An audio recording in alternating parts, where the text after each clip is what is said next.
You geeved, Oren here. April is finally here. That means the 2024 NFL draft is this month. And I am going to be kicking off a bunch of videos with mock drafts and other theories about what I think the Detroit Lions, among other NFC North teams, every once in a while, are going to do. So let's go ahead and get into this. For this video, I'm just doing 11 players that I've identified in the draft that I think are my favorite and that I possibly hope that the Lions do draft. And that doesn't necessarily mean that they're their favorites or anybody else's. These are just players that have impressed me. So there's 11 of them. So player number one that I like in this draft, I believe I'm saying his name right. It is Mike Sainristil. He's the slot cornerback from University of Michigan. He's the only one on my list who is a team captain. He's Brosh has him ranked in the top 50. He's a top 50 prospect, and PFF has him ranked on number 36 on their big board, and Dane Brugler's big board from The Athletic, he's number 60, while ESPN's big board, if you look at their draft thing, where the players are and the draft order and everything like that, which a lot of us use to monitor the draft, he's ranked number 85 on there. And on PFF, his grade and zone coverage is 82.3, which is pretty good. Some of the things I like about Mike is he's a natural leader. He's the Derek Jeter of U of M's offense, or I mean defense, excuse me, apparently. So, as a team captain and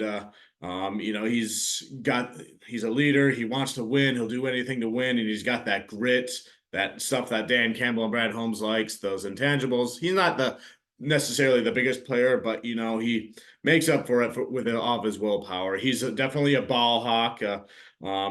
He's had 6 interceptions along with 5 pass breakups and 6 forced incompletions there. And he's physical and he's aggressive, and you're gonna have a hard time if you're a wide receiver, if you're lining up against him. Would probably be like a slot receiver there, but this is the type of player that just oozes Dan Campbell type of guy to me. So, and he's not necessarily he's not a position of need for the Lions because they already have Brian Branch. But if they wanted to draft him and keep the fire growing of grit and Detroit, Dan Campbell type of guy mentality, he'd be a perfect guy for that. And I guess if you wanted to move Branch to safety and then move Mike to the slot corner spot, or vice versa, you could do that if you really wanted to get this guy. So he's a top 50 pick. He'll probably go somewhere on day 2, most likely. So but yeah,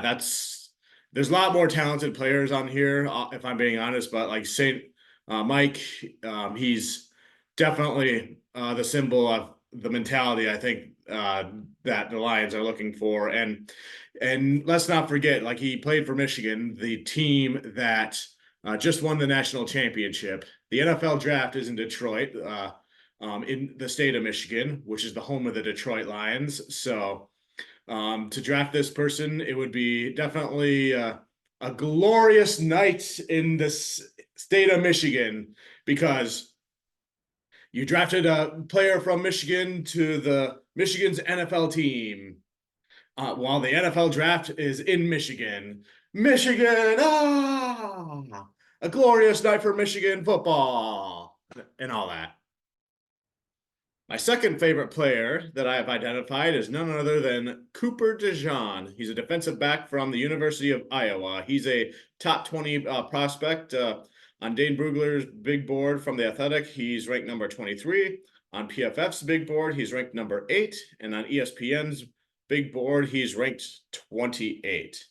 And he has a overall coverage grade of 76.8, which is respectable. So he's right up there with the cornerback from Toledo in terms of being the top cornerback in the entire league. And depending on if you look at him as a cornerback or as a safety, it seems like he can play either position, and he's been identified in either position. And that's one of the reasons why I think he's a favorite of mine, as well as with someone like Aaron Glenn would probably like him because he's versatile. He can play both those positions. He could probably play several schemes, which could confuse the offense, the opposing offense, which AG would love there.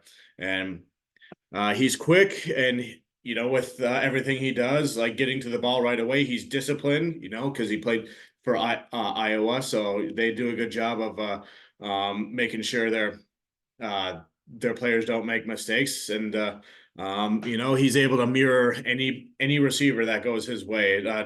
Be able to fit them like a glove. And I wholeheartedly believe if Jack Campbell were a defensive back, then it would probably be Cooper DeJean.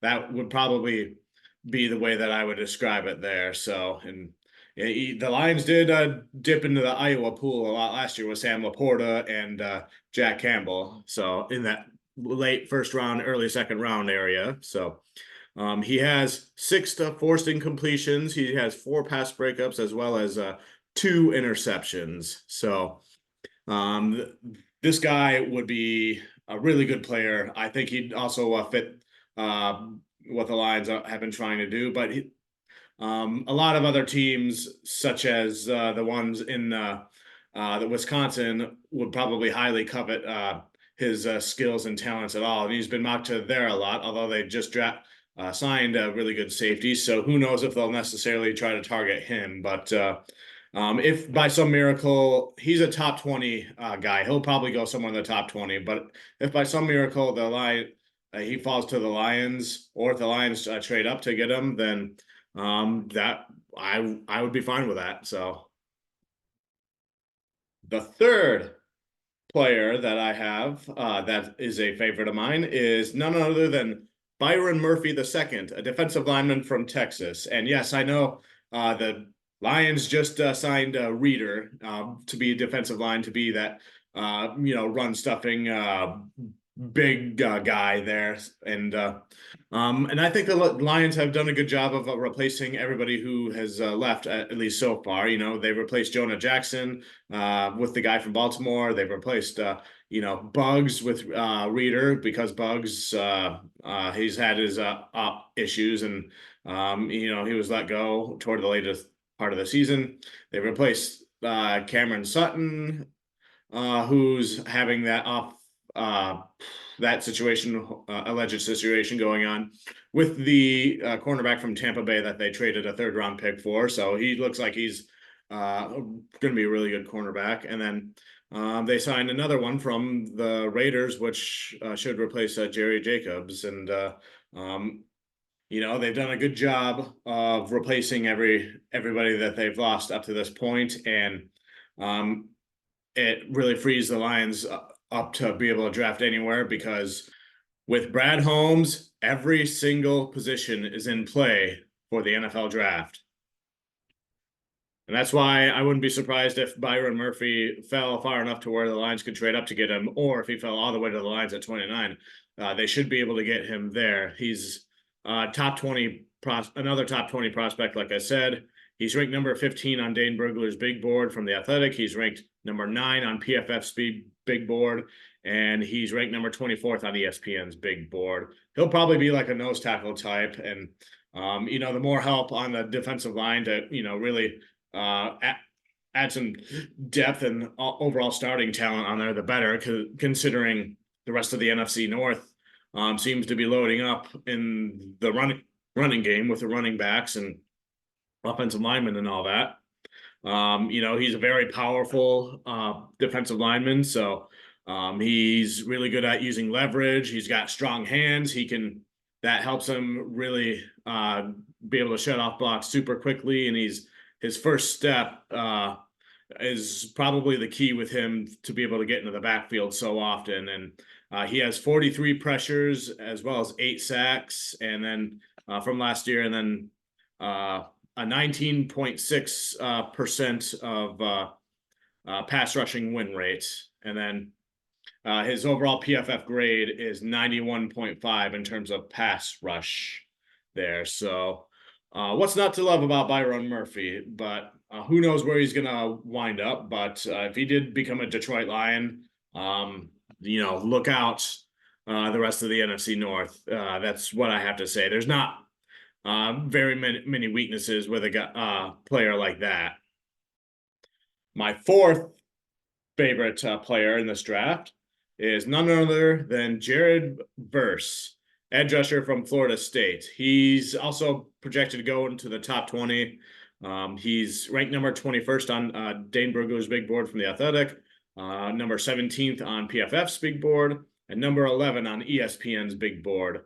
And he has a 90.8 pass rushing grade on PFF's stuff as well. So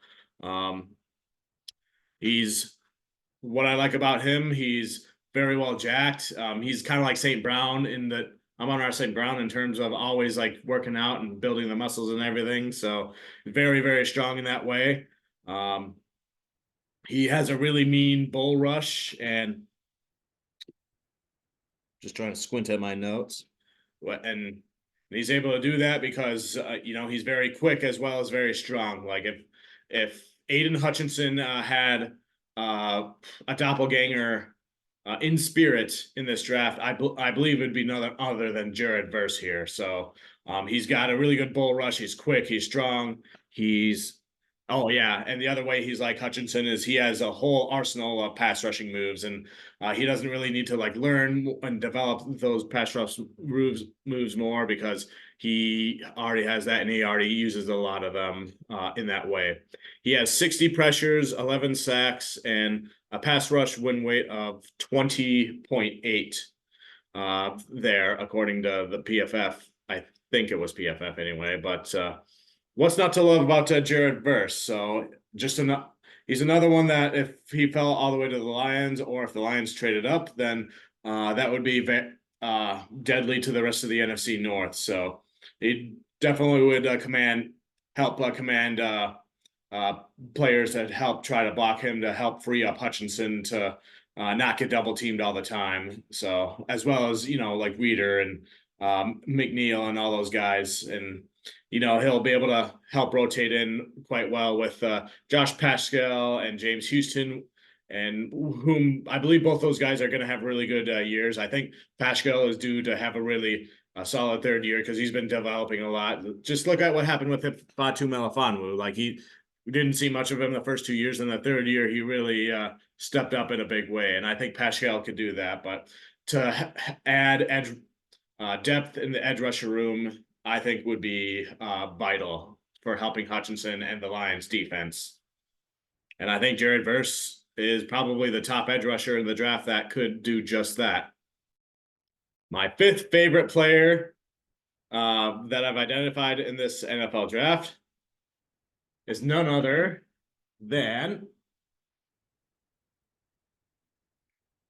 Chop Robinson, edge rusher from Penn State. For the most part, Chop Robinson is a top 50 player, so it's possible he could fall to the late first round or somewhere in the second round there. He's ranked number 26 on Dane Brugler's big board.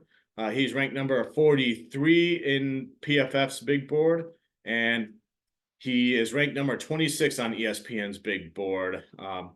He has 26 pressures as well as 12 tackles for loss and a pass rush win rate of 20.9%.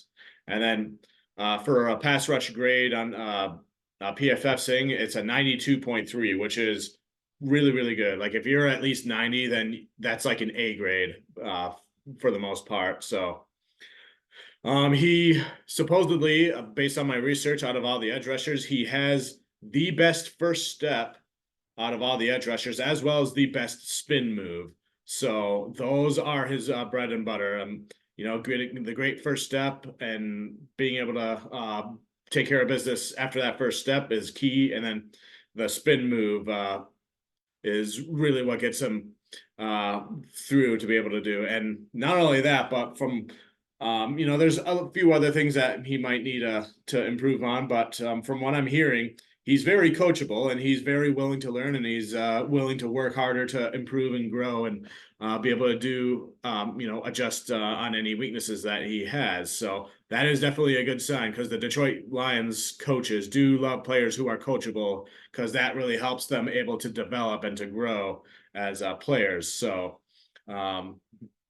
and I've seen a lot of mock drafts already where the Lions are taking Chop Robinson. And when I looked into him, yeah, I could definitely see him, if like Jared Verse is unavailable, that the Lions could definitely go the way of Chop Robinson to help add to the depth of the pass rusher room and to help free things up for Hutchinson and the rest of the defensive line there. So my sixth favorite player that I have identified is none other than Chris Jenkins, a defensive lineman from the University of Michigan, and he's projected to go somewhere mid-day two. So, somewhere second or third round, if not later. So, based on what I'm seeing, it's mid-day two. So he's ranked number 66 on Dane Brugler's big board, and PFF has him ranked. Their big board has him ranked at number 60, and then ESPN's big board has him ranked as number 46. But do you remember the Mazi Smith, the defensive lineman from Michigan from last year? That was people were talking about as like an anchor, like run stuffing defensive lineman. I believe Chris Jenkins is this year's version of that, and because he definitely is an anchor, and he's really strong in what he does. He sheds blocks really quickly, and he has heavy hands, so he's able to like swap away everything from him with ease. And he's also number 6 on Bruce Feldman's freak list. And if you don't know what that is, that's this guy, Bruce Feldman, has a list of like the freakiest like athletes that are like very strong in unconventional ways, like maybe super tall or super quick or super fast or whatever. Last year, Mazi Smith was number 1 on that list, and Chris Jenkins here is number 6 on that list. So apparently Jenkins is really, really strong. So, but yeah, his run defense grade on PFF is 82.3, which is, good. It's respectable. And he's had 26 stops as a defensive lineman,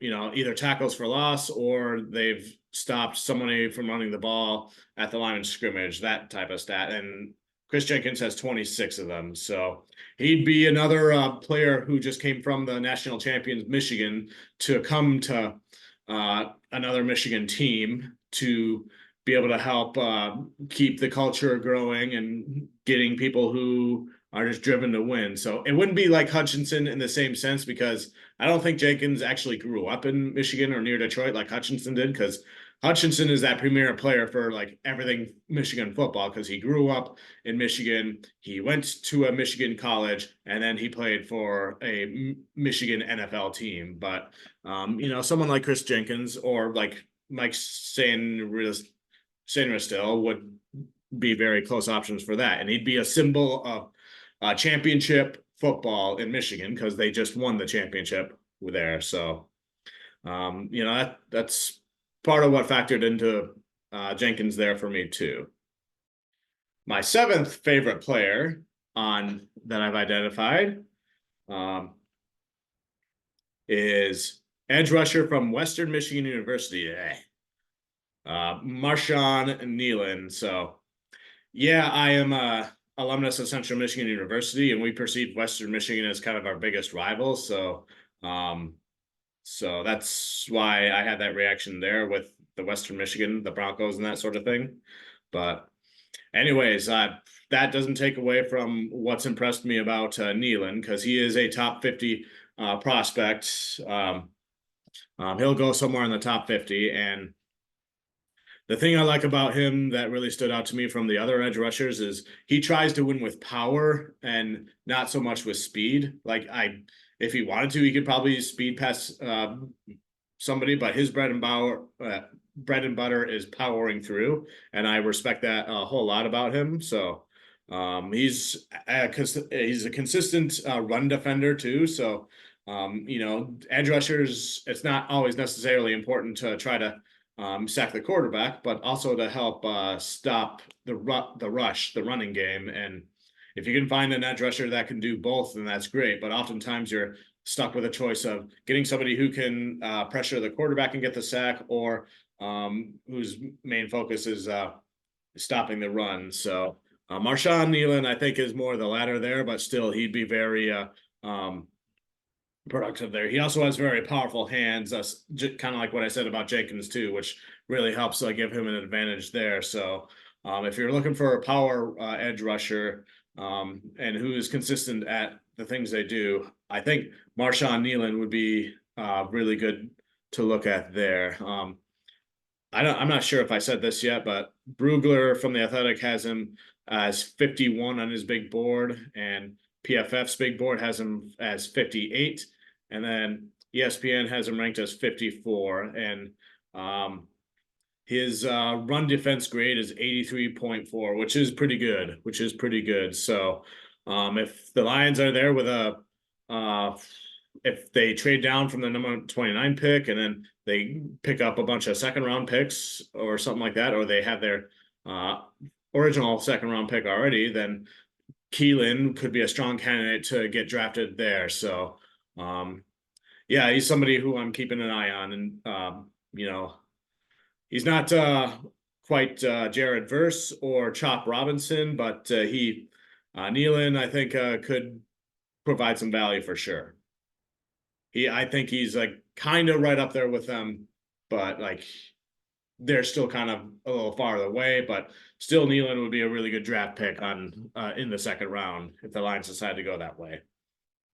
My 8th favorite player from this draft class, is none other than Brendan Rice, wide receiver from USC, and I believe he is one of the sons of Jerry Rice. We've all heard that name, as well as one of the brothers of the wide receiver from Kansas City Chiefs, although I'm not 100% sure. Somebody feel free to double check and let me know if I'm wrong about that.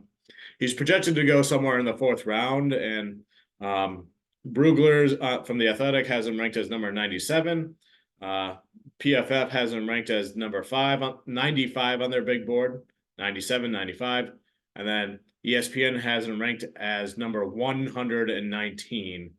And I see Rice basically, I'll get to that in a second. I'll just talk about what I like about him. So he's got a big frame and a big catch radius, which is always good. And he's good at creating separation, with that speed. He'll have that good second and third gear to be able to separate from a cornerback pretty well. And he has the smarts to be able to improve, to get smarter at route running and developing himself in a route tree, which kind of goes in that coachable category that I was talking about earlier. So, and he has from this last year, he has 791 yards, and then 4.3% of drop rate, and then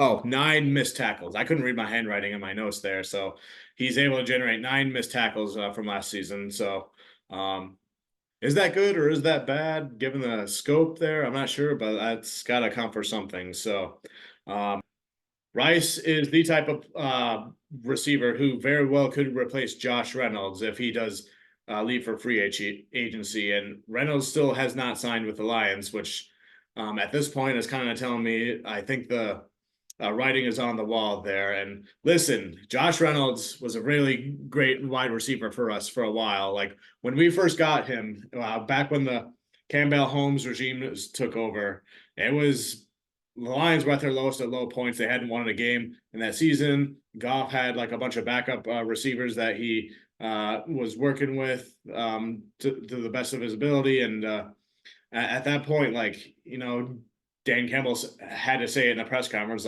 Goff needs to step up, but at the same time, he needs help. And, he needs receivers. And they signed Reynolds off waivers from the Titans, who used to be the one of Jared Goff's targets with the Rams. And, the purpose of that was to give him Goff as a familiar target that he knew and he could trust in certain situations.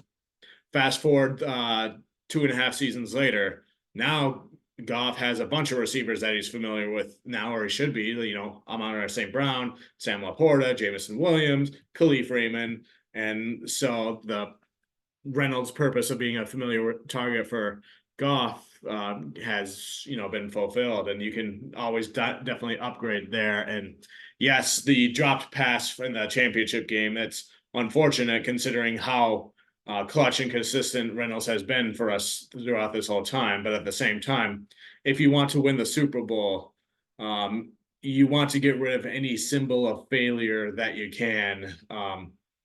And I don't want that to sound as mean as possible, but like unfortunately, like because history has a way of repeating itself with that. You think of Young Hung Kim, who was a pitcher for the Red Sox. They left him off the roster against the Yankees in the 04 championship, and then won the World Series then. And then this past year, the Kansas City Chiefs with Kadarius Toney, who kept messing up, and it kept costing the Chiefs, and they left him off the Super Bowl roster, and they won it because of that. And then, yeah, I don't say that lightly about Reynolds because he's been awesome, but I think his time is probably up. And we've shown that we've been willing to do that. Look no further than Jamal Williams, if this, depending on the situation, but I think to replace him with a receiver like Rice, who could be like a good Y or whatever, that'd probably be the way to go. And something else I want to address about the wide receiver too. I know everybody keeps thinking the Lions are going to go get a big-bodied X receiver. I was one of them throughout the season during the trade deadline. I thought instead of addressing defense, they were going to go get that X receiver, and they did with Donovan Peoples-Jones. But what I'm realizing, Goff hardly ever targets him. He hardly ever targeted him when he came here.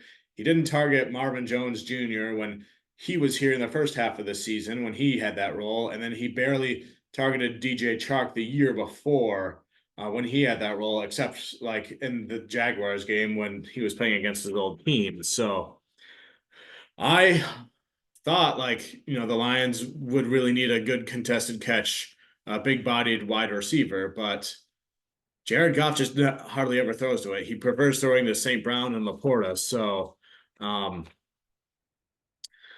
know a lot of people are thinking the Lions might target that in the draft, but the evidence shows me that they probably just wouldn't use the position anyway. So when I see articles talking about how they're going to try to get Brian Thomas Jr. or Des Walker from North Carolina or Coleman, I forgot where he plays, but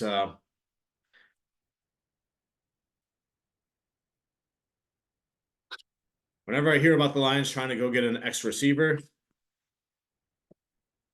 really nothing more than a smokescreen. And it is the most obvious smokescreen ever.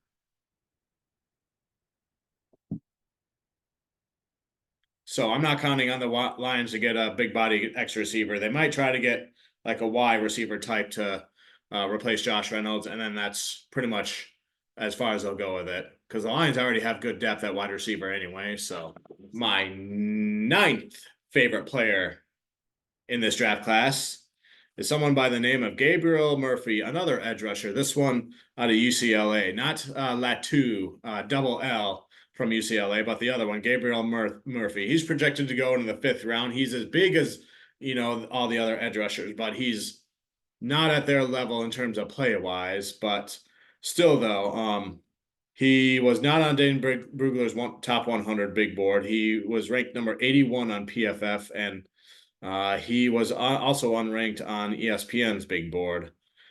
He does have really good closing speed, and he does have violent hands. So those are two positives for him. He's had 61 pressures and a 36% pass rush win rate when going one-on-one against one offensive lineman blocker. So, but why do I like a player that is for that position that really goes lower in the round? Because I think he might be valuable when it comes to special teams. He doesn't have Tyree Wilson size like hands, but he did have a really good vertical and broad jump in the test well in the NFL Combine. His vertical was 37 and his broad jump was 125. So if I'm looking for somebody on special teams, if I want to block a field goal or an extra point, Gabriel Murphy could very well have the ups to do it. So for special teams purposes, I could see him filling a role like that. My 10th favorite player, and I'm actually pretty excited about this person. I think more than anybody else, and I know he's a later round person, but it's the safety from Miami, Florida, Cameron Kinchins. Almost sounds like Kitchens, but Kinchins. He's projected to go somewhere in the third round. He's ranked 62 on Dane Brugler's big board. He's ranked number 87 on PFF's big board, and he's ranked 94th on ESPN's big board. And when I read about this player, it reminded me of Kirby Joseph 2.0, like somebody who you can depend on to get clutch interceptions, when it comes down to it. And we have Kirby Joseph who's, doing that already. And then imagine having two Kirby Josephs out on the field being a ball hawk to be able to do that. He's got straight line speed, so that helps with tackling, and he's a hard hitter, which also helps for tackling. And he's when it comes to contested catches, he tends to win more often than not from what I've seen. So he's had 11 interceptions in the last 2 seasons. And Dan Campbell has said that part of the planned formula for the Lions' success is getting interceptions and those turnovers. And Melifonwu is the type of safety you want, like for blitz packages and stuff like that. And he's done an all-around good job of everything. But we have to replace CD Deuce, and to have good safety depth there. And Cameron Kitchens, I think, is that player. And man, I just get really excited about this player. And I think this is one player in the middle of the draft that the Detroit Lions really, really need to get. And oh man, he's just so good. Because nothing will make me feel more defeated in life than if the Detroit Lions can't draft this player. That's how much I value Cameron Kinchins, the safety from Miami, Florida. So keep an eye on that one somewhere in day 2 in the 3rd round, probably. My 11th and final favorite player in this NFL draft is none other than Christian Mahogany. Not the color or that thing, but that's just his name, Christian Mahogany. He's an offensive guard from Boston College. So you might have noticed I haven't really put too much offensive line help on in my favorites, because I think after the Lions signed the guy from Baltimore, I think they're pretty good there, and they still have Colby Sorsdale, who's still developing, and they might find somebody on day 3 to help develop in that way. But if you draft like another big offensive guard, like a really good one, or tackle or center or anything, my concern is that you're just going to piss off Frank Ragnow or Taylor Decker, and both of them have played really well for us, and they are really deserving players. They've earned our trust to be able to keep going, and they are really big symbols for the Detroit Lions' success.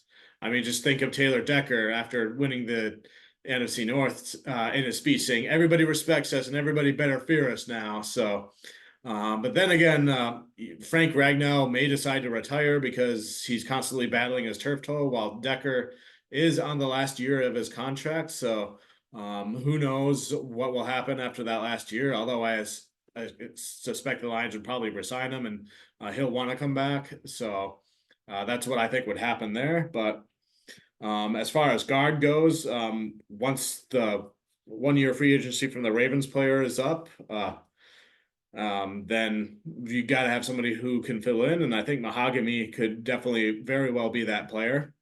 So he's mid day 2 projections. He's ranked number 85 on Brugler's athletic big board. number 92 on the PFF big board, and number 200 on ESPN's big board. He's a mauler for defensive linemen, not just for defensive linemen, but for linebackers and bull rushers. So he can block anybody anywhere. Like he can get into the backfield and block the linebacker away and let the give the running back a chance. And he can definitely like help with anybody trying to come through on a blitz and that sort of stuff. He could stop them right in their tracks. And uh he's got a very thick build. He's, as far as I can tell, he wasn't on the Brugler big list. I could be wrong about that, but he's got a very thick build, especially for an offensive guard. And he's right up there with the best in terms of the size and that sort of thing. And the thing I really like about him, he can't necessarily play any position on the offensive line, but he can fit into any scheme. Like he's able to like play any zone scheme or gap scheme, anything with offensive linemen, which I think the Lions offensive offense and Ben Johnson and all those coaches will definitely appreciate. So whatever they scheme they decide to do, that Mahogany should be able to learn quickly about it and be able to execute quickly. He's also had 0 sacks and 5 penalties. I don't know if 5 is too little or too big, but I thought it'd be worth reporting there. So, but yeah, that's as far as guards go. That's probably one of the ones that I think I like the most. So those are my 11 favorite players. I'll probably continue to monitor this since we're underway in April. Be on the lookout for more Lions mock drafts in unique scenarios. I'll probably do some of our NFC North rivals just to kind of anticipate what they might try to do.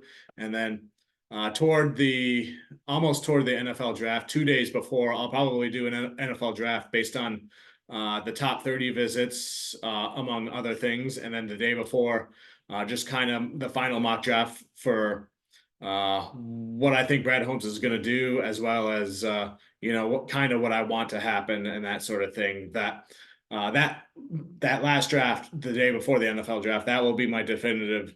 This is what I think is going to happen mock draft there. So, but yeah, for now, you guys now you have an idea of which players I'm keeping my eye on in the draft, and we'll see what happens here. So, lots of things to keep track of, lots of smoke screens to wave through. And this is part of the fun of being a Detroit Lions fan, when you have a general manager who is really good at drafting through all rounds and just trying to figure out what he's going to do without trying to spoil it and sabotage it for other teams inadvertently, of course, but doing what we can. So be on the lookout for more content about NFL draft stuff for the Lions here soon. And as always, go Lions, one pride.